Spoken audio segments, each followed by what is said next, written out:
Good morning, Philippines. Well, I think I'll untitle this one, You'll Never See It Coming. Um, uh, every man knows it's his duty to protect and provide, despite whatever any civilization may try to tell him different. He doesn't want his woman to go out and work and do his job for him. He wants to do the provisions and the protections on his own and on his own terms. And when he finds like minded individuals that have a beef against somebody, they form a tribe and they go to battle against the opposing tribe. And so it has been for generations upon generations. And one of the hazards that getting aged and experienced is that you assume that you're going to fight the last battle the same way this time. So, a bunch of old men end up becoming generals and are armed with all the incompetence that came with that. So, what does that mean?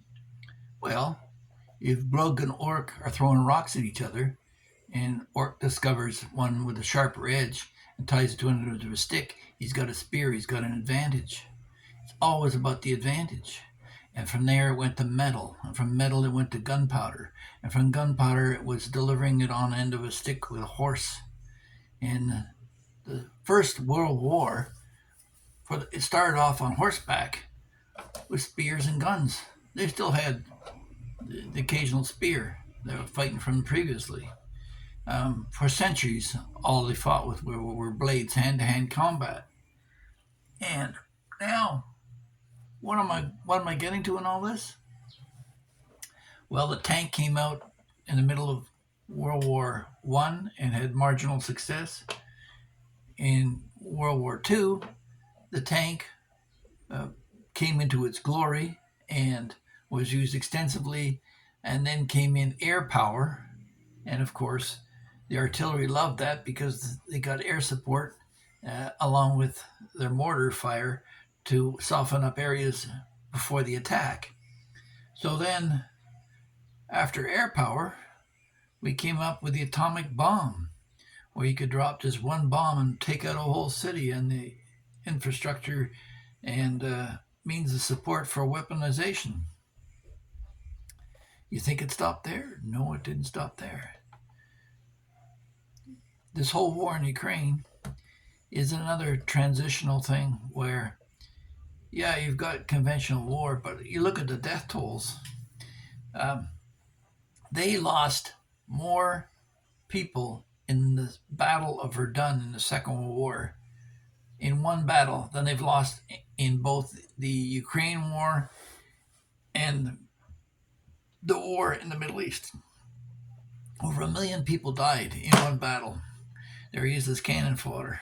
And so now the art of wars has changed, and people still think that World War III is going to happen. No, it's already been going on for some time. It's just you missed the point. You think this fentanyl crisis in the States is some accident?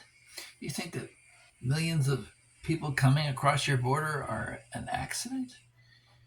You think that China pushing its way in the South China Sea with boats and the shutdown of things like Facebook and Google and Instagram and banking systems and credit card companies being invaded. South Korea has a full-time crew of cyber terrorists that are deliberately trying to hack into systems and steal funds from your bank account to fund their campaign. No, the war's in full swing. But my point here in all of this is that we assign the military defense to some old codger who has memories of the Iraq War and thinks that he's going to win it with tanks. And the Russians are very quickly showing us that no, a cheap $300 drone can easily take out a tank, as the Ukrainians are doing as well. I mean, it works on both ways.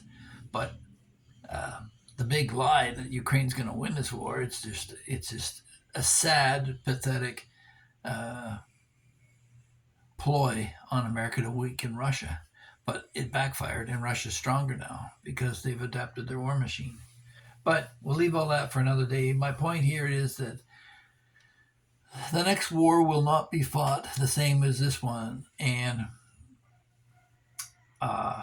my belief is that there is an active movement to infiltrate America, destroy the society from within so they can dismantle the military industrial complex.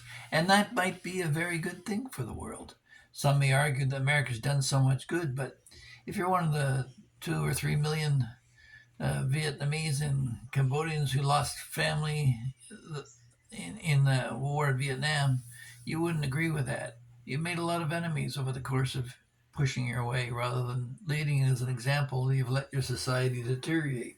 That's my only criticism of America. I love the American people. They're great people. I mean, they're sociable and they try to help out in many ways in terms of their dollars flowing into Africa. You don't see too many African nations sending money to America to help support the new immigrant crisis. No, that's not going to happen.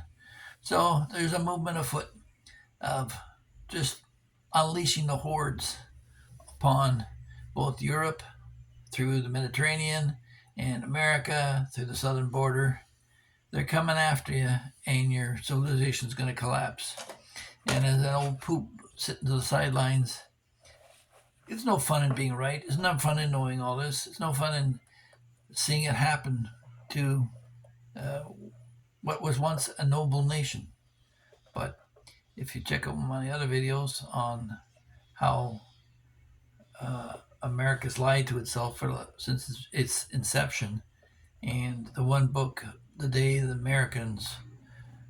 America Told the Truth by Patterson and Kim, you'll see that this has been going on since the time the Soviet Union collapsed.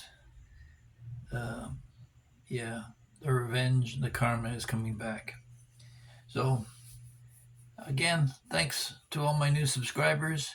I'm amazed at how fast this YouTube channel is growing, given the fact that I don't advertise. I just ask you to like and subscribe, and you share it with your friends. And I have some really interesting debates and discussions. And I learn more from you guys than you'll ever learn from me. But if I prompt an idea or a thought, that's the whole purpose of this, is to try and turn people's focus away from some of the easy topics. Budget, relationships, all that crap. You can get that everywhere else. I hope you've come here for something a little bit different. So with that, we'll wish you all the best, and we'll see you in the next one. Bye-bye.